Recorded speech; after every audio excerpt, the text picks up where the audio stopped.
అదేంటక్క black and white సినిమాల్లో హీరోయిన్లా simple గా ring పెడుతున్నావు? అలా కాదు, పాన్ ఇండియా సినిమా లెవెల్లో స్టైల్ గా రింగు పెట్టాలి.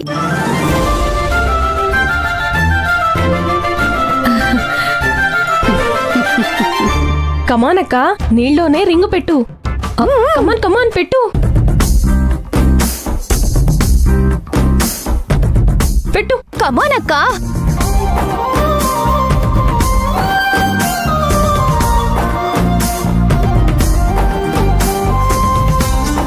లక్ష్మి,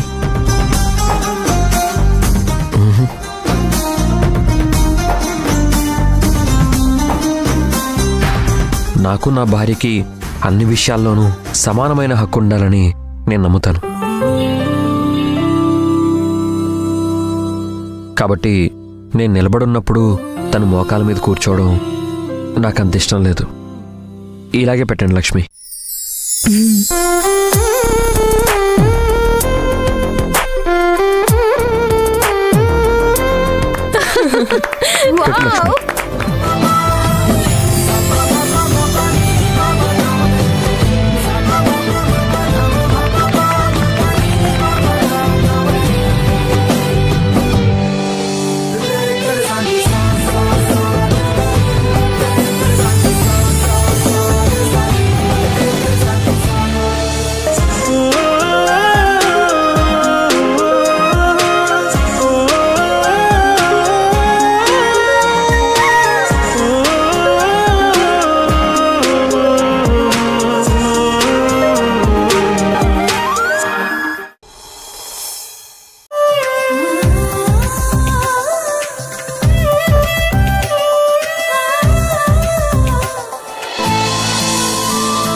ఒక్క ఆటో కూడా రావడం లేదేంటి?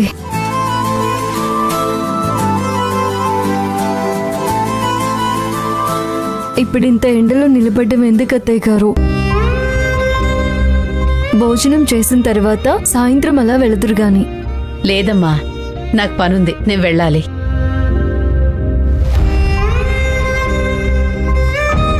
చాలా థ్యాంక్స్ అత్తయ్య గారు. దేనికమ్మా? అందరూ మీలా ఉండరు కదా అత్తయ్య. అది కావాలి ఇది కావాలి అని చాలా డిమాండ్ చేసే రోజుల్లో మీరు వెండి ఉంగరం చాలని చెప్పారు. చాలా సంతోషంగా ఉంది. మీలాంటి అత్తయ్య దొరకడం నిజంగా నా అదృష్టం. లక్ష్మి, నువ్వా మహాలక్ష్మిలాగా మా ఇంటికొచ్చావు. మేమీ మాత్రం చేయకపోతే ఎలా చెప్పు?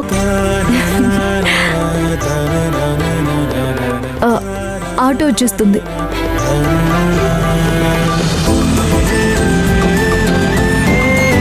కళ్యాణ్ నగర్. 150 రూపాయలు అవుతుంది మేడం. సరే లక్ష్మి, ఉంటాను. పోని బాబు.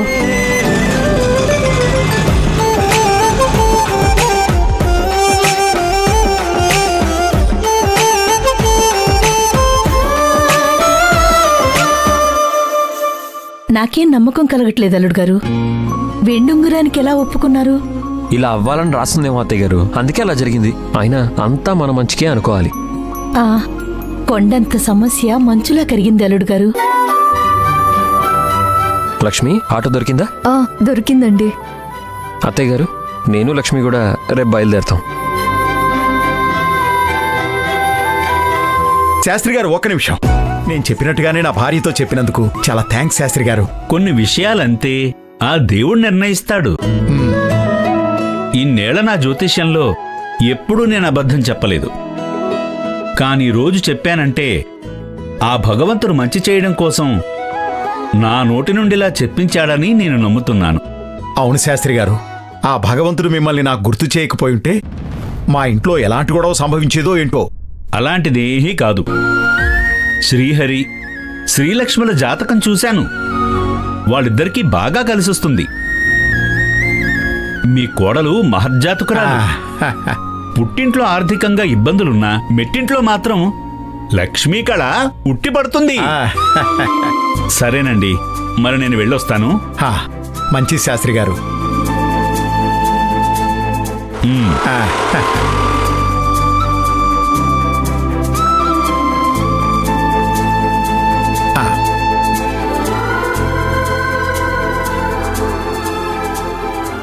రే శ్రీహరి, మీ అమ్మ వీక్నెస్ తెలుసుకొని శాస్త్రి గారిని రప్పించానురా. జాతకాన్ని అడ్డు వేసి డైమండ్ రింగ్ మంచిది కాదని చెప్పించాను. అందుకే డైమండ్ రింగ్ కాస్త వెండి రింగ్ అయింది. అత్తగారింట్లో హాయిగా రెస్ట్ తీసుకొని సంతోషంగా తిరిగి రారా సుపుత్ర. ఈరోజు ఇంట్లో కింగ్ అనుకున్న వాళ్ళు జోకర్ అయ్యారు, జోకర్ అనుకున్న వాళ్ళు కింగ్ అయ్యారు. నాన్నేంటి వాయిస్ మెసేజ్ పెట్టాడు? రే శ్రీహరి, మీ అమ్మ వీక్నెస్ తెలుసుకొని శాస్త్రి గారిని రప్పించానురా. జాతకాన్ని అడ్డు వేసి డైమండ్ రింగ్ మంచిది కాదని చెప్పించాను.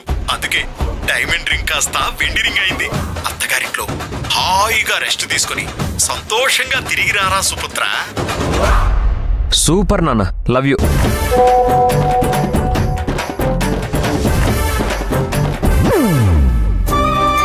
అమ్మ లక్ష్మి, అల్లుడు గారికి కాఫీ తాగే టైం అయిందేమో. లేదమ్మా, ఆయన తర్వాత తాగుతానని చెప్పారు. ఓ, ఏంటే ఇది? నీళ్లు తీసుకురమ్మంటే ఖాళీ బిందెలతో వచ్చారు. నీళ్లు రాకపోతే బిందెలా నిండుతుందమ్మా? నీళ్లు రావటం లేదా? మోటార్ ఏదో ప్రాబ్లం అంట, రిపేర్ చేస్తున్నారు. ఇప్పుడప్పుడే కాదంటమ్మా. మేబీ రేపు కంప్లీట్ అవ్వచ్చు. రేపా? అయ్యో, అలా ఎలా అవుద్ది?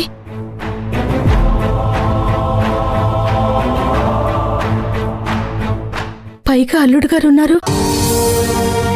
దానికెందుకు అంత ఆలోచిస్తున్నావమ్మా? నా దగ్గర ఒక ఐడియా ఉంది.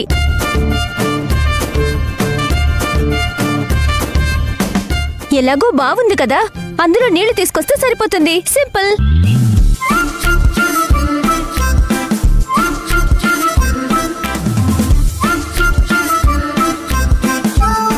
అవును కదా. సరే, మీరు వెళ్ళి నీళ్లు తోడటం స్టార్ట్ చేయండి. వెళ్ళండి. ఏంటమ్మా నువ్వు ఐడియా ఇవ్వడమే తప్పైపోయినట్టు చెప్తున్నావు? నేనవన్నీ చేయలేను. కావాలంటే నిఖిల్కి చెప్పు. వెళ్దాం పదవే. ఐడియాలు ఇస్తే సరిపోదు, చేసి చూపించాలి. చెప్పడం నా పని, చేయడం మీ పని. అలా ఎలా కుదురుతుంది? పట్టుకో. ఎందుకు కుదరదు? పట్టుకో. వెళ్ళవే. ఇద్దరం చేయాలి. ఇద్దరం చేయాలని కాదు, ఎప్పుడు గొడవలేనా? అల్లుడు గారు ఏమనుకుంటారు అసలు? అవును, అల్లుడు గారు ఎక్కడా?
అల్లుడు గారు, ఏమండి? అయ్యో అల్లుడు గారు, నీళ్లు మీరు తోడుతున్నారేంటి? ఇవన్నీ మేము చూసుకుంటాం కదా, మీకెందుకు అల్లుడు గారు శ్రమ? అత్తయ్య గారు, ఇందులో శ్రమ ఏముందండి? అయినా మన ఇంటి పని మనం చేసుకోవడంలో తప్పే ఉంది చెప్పండి. అయ్యో, అది కాదండి. మీకు అలవాటు ఉందో లేదో కదా, మేము చేసుకుంటాం. ఏం లక్ష్మి, మీరు కూడా మీరేం కంగారు పడకండి, నేను చూసుకుంటాను కదా. అయ్యో,